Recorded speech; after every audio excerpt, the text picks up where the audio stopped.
Kalau kita lihat dari moto, bahwa wartawan itu kan motonya kaki kiri penjara, kaki kanan neraka, selangkah melangkah maut membuntuti Anda. Apabila istri kita bertanya, Pak mau kemana? Jawaban kita apa? Jawaban kita adalah, jangan ditanya kemana aku pergi, setelah aku pulang membawa nama, kamu harus bangga. Adil Katalino, Pecuramin Kasaruga Pasengat Kajubata. Teman-teman Selo News dimanapun Anda berada, terima kasih Anda masih setia bersama channel saya ini. Bagi teman-teman Selo News yang baru pertama kali menonton video ini, jangan lupa tekan tombol subscribe, like, komen, dan share kemana-mana, biar teman-teman Anda tahu apa yang Anda ketahui. Teman-teman Selo News, pada kesempatan ini saya bersama dengan salah satu wartawan senior di Kabupaten Bengkayang ini, ya mungkin tidak asing lagi di wajah teman-teman Selo News di Kabupaten Bengkayang. Nah, sudah hadir di sebelah kiri saya ini Bapak Yel Jainal. Beliau ini merupakan salah satu wartawan senior. Saya akan berbincang-bincang dengan beliau terkait soal pahit manisnya menjadi seorang wartawan selama menjalani tugasnya sebagai wartawan, Om. Bagaimana pahit manisnya, Om? Baik. Menyampaikan informasi-informasi kepada masyarakat Kabupaten Bengkayang, khususnya tentunya kepada Indonesia pada keseluruhannya. Om, silakan, Om. Baik, bahwa yang namanya wartawan dilemanya memang sangat sangat berat lah. Kalau kita lihat dari moto, bahwa wartawan itu kan motonya kaki kiri penjara, kaki kanan neraka, selangkah melangkah maut membuntuti Anda. Apabila istri kita bertanya, Pak mau kemana? Jawaban kita apa? Jawaban kita adalah, jangan ditanya kemana aku pergi, setelah aku pulang membawa nama, kamu harus bangga. Artinya, Artinya apabila kita bertugas, kita dibunuh orang, kemudian mayat kita datang ke rumah, istri kita harus bangga dan harus terima. Itu prinsipnya, Om. Itu moto kita, moto kita wartawan ya. Pahit manisnya apa, Om?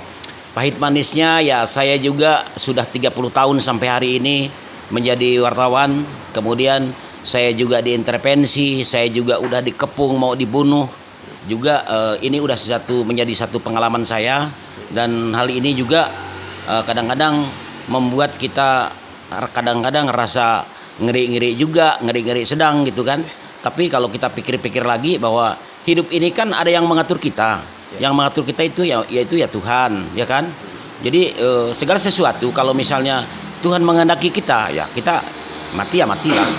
Ya untuk itu kita juga di sini apa yang menjadi satu harkat dan martabat kita, apa yang menjadi satu tupoksi kita, tentunya memang harus kita kedepankan dan kita harus terbuka. Hanya kadang-kadang beberapa oknum kadang-kadang sakit hati sama kita, tidak mau disalahkan padahal salah, maunya benar sendiri padahal udah melanggar aturan undang-undang, ya kan? Tapi justru langkah yang dilakukan seperti yang terjadi di Jawa dan di mana gitu, justru akhirnya wartawan tersebut dibunuh, hilang. Jadi inilah kadang-kadang satu kerancuan dan yang perlu dikritisi oleh pemerintah dan perlu perlindungan daripada pemerintah. Justru kadang-kadang kita juga bingung di sini bahwa undang-undang pers ini kan seharusnya Dewan Pers yang berwenang di situ. Akan tetapi kenapa harus ikut campur? Kenapa harus campur tangan dengan undang-undang acara pidana dan sebagainya? Artinya di sini undang-undang pers itu kan berarti tidak kuat di situ. Jadi intinya di situ harus ada melalui proses penyidikan dan penyelidikan. Kita sadar bahwa negara NKRI adalah negara hukum. Dan berdasarkan Undang-Undang 02 tahun 2002 tentang Kepolisian Republik Indonesia sebagai penyidik, alangkah baiknya bahwa dalam Undang-Undang Pers nomor 40 tahun 99 itu ada peradilan atau pengadilan tersendiri di situ, sehingga bisa membenarkan wartawan dan menyalahkan wartawan gitu. Kita jangan dicampur adukan gitu. Inilah satu permasalahan yang kemarin juga sempat menjadi konflik di dunia pers kemarin itu. Jadi untuk itu mudah-mudahan ke depan bahwa kita wartawan ini selalu mendapat perlindungan dari pihak-pihak terkait, dan orang-orang atau oknum-oknum harus menyadari apabila ada kesalahannya, terimalah kesalahan itu. Jangan berarti harus membela diri. Yang benar harus jadi, yang salah harus jadi benar, yang benar harus jadi salah, kan begitu. Intinya di sini kita sebagai warga negara ini kan tentunya mengedepankan aturan hukum, makna-makna hukum, makna undang-undang, dan kita harus mengkaji bahwa mana undang-undang yang memiliki kekuatan hukum tetap atau tidak, itu aja. Senangnya Om, senangnya jadi seorang wartawan itu perjuangannya seperti apa sih? Kalau senangnya di wartawan itu ya kita banyak teman dan orang selalu menganggap kita orang yang paling terdepan, seakan-akan kita itu seakan-akan kita itu dewa gitu. Karena pada prinsipnya gini, bahwa wartawan itu kan dijuluki Ratu Dunia. Pada tahun 1913 bahwa wartawan itu dijuluki oleh Ratu Dunia. Sejarahnya gimana Om? Sejarahnya gitu. Jadi kalau wartawan itu berangkat, kemudian diintervensi, kadang-kadang dibunuh dan sebagainya. Nah, jadi ini merupakan salah satu tindakan yang tidak menghormati keputusan aturan undang-undang gitu. Justru hal-hal yang begitu biasa sih, namanya sifatnya manusiawi. Jadi selalu ingin benar dan yang salah selalu ingin benar. Ego sektoral selalu muncul dan sebagainya. Nah, ini kan merupakan satu dilema juga buat kita. Tapi yang jelas intinya, saya sebagai wartawan sangat senang sekali dan sangat suka sekali jadi wartawan, karena saya bisa mencurahkan isi hati saya dan membuka peluang pemikiran saya, sehingga saya itu bisa bisa menulis sesuatu yang berdasarkan fakta, berdasarkan realita di lapangan, dan bisa berjalan kemana-mana gitu. Itu. Oke Om, ini kan tahun 2020 ya Om ya. Tentu ini masuk kepada zaman era digitalisasi. Tentu ada perubahan-perubahan yang sangat signifikan di situ. Ya. Kemudian seperti yang kita ketahui bahwa media lokal dan media nasional itu sudah tidak ada sekatnya lagi dengan adanya banyak media-media yang muncul seperti Mega Media yang menurut saya itu sebuah channel YouTube. Bahkan setiap televisi nasional pun beralih ke dunia YouTube. Artinya beralih ke dunia digitalisasi. Bagaimana Om melihatnya, perbedaannya dengan media zaman dulu dengan yang sekarang ini Om? Kalau dulu ketika kita media surat kabar ya kan, itu orangnya pintar-pintar loh. Dan dia bisa menyajikan pemberitaan dan bahasa-bahasa yang seperti apapun. Jadi layaknya dia seorang penulis yang hebat. Kalau namanya di zaman digitalisasi ini kan hanya terima jadi. Jadi tidak praktis dan itu tidak berpikir. Jadi untuk itu wajar saja kalau misalnya wartawan-wartawan yang baru lahir di tahun 2000-an ini ya kuranglah kalau udah dalam penyajian bahasa atau tulisan di media, karena dia udah udah terdidik atau terdoktrin oleh teknologi canggih ini. Jadi untuk dia berpikir itu enggak ada. Jadi sama halnya begini. Sama halnya kita minum kopi gitu. Kalau kita minum kopi di warung itu kan tinggal minta sama pelayannya, diaduk, dikasih air panas, kasih gula, kita minum kan. Tapi kalau misalnya kita harus mengolah, kita metik buahnya, kemudian masaknya, kemudian mengolahnya sehingga menjadi kopi yang siap disaji, ya kan? Iya. Untuk tingkat kepuasan penyajian itu sendiri di mana Om? Inilah prosesnya. Proses perjalanan itu karena kita itu tadi dirancang untuk berpikir panjang, berpikir untuk merintis itu.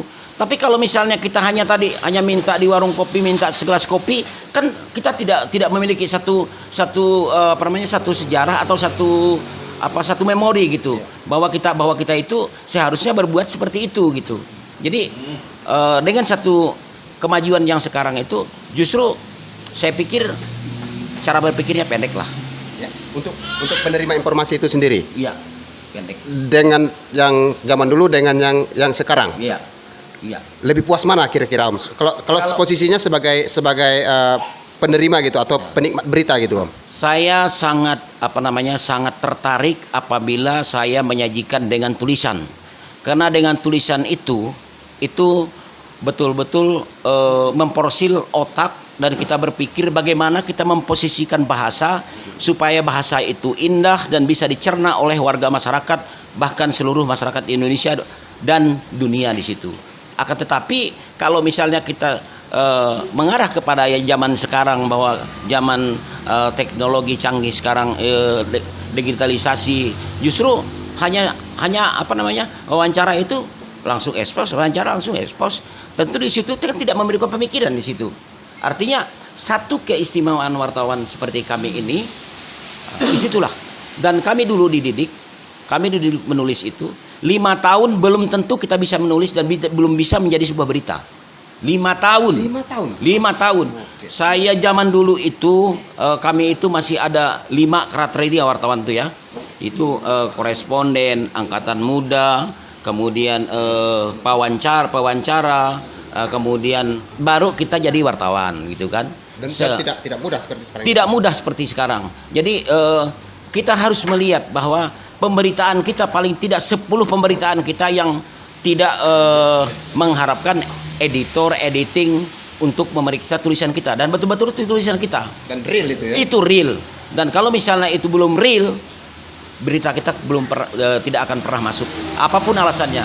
Dan satu kebanggaan wartawan pada waktu saya ya, pada waktu itu, bahwa apabila berita itu dinaikkan oleh pimpinan redaksi, jadi seakan-akan saya menemukan 5 kilo emas. Dan bukan saya mencari uang di situ. Di situ titik kepuasan. Titik Oke. kepuasan. Baik teman-teman Selonyus, sudah banyak yang kita bahas seperti yang telah dipaparkan oleh beliau ini bahwa ada tingkat kepuasan tersendiri bahwa kita berpikir keras bagaimana kita menyajikan berita dan kejadian-kejadian di lapangan pahit manisnya sudah dialami oleh beliau ini. Om, sebagai wartawan senior, apa yang ingin Om sampaikan kepada wartawan-wartawan muda yang mungkin lahir di tahun 90-an dan di era digitalisasi yang sangat praktis ini, Om? Ya. Harapan kita kepada para kawan-kawan wartawan, teman-teman wartawan, tentunya kita selalu mengedepankan aturan dan peraturan, yaitu aturan kita kan Undang-Undang Pers nomor 40 tahun 99, dan di situ ada bab 1 pasal 1 itu ada 15 item di situ. Jadi dengan itu kita jangan sampai lepas daripada itu, dan perlu disadari bahwa kita wartawan itu bukan investigasi, melainkan kita konfirmasi. Jadi harapan kita ke depan bahwa namanya kita menjustis seseorang itu tidak boleh, itu melanggar hak kemerdekaan orang lain. Jadi dengan demikian kita konfirmasi dengan baik sehingga bagaimana kita diterima sebagai pelayan publik, bagaimana kita diterima sebagai kulit tinta di situ, dan itulah satu bayangan dan satu harapan kita ke depan.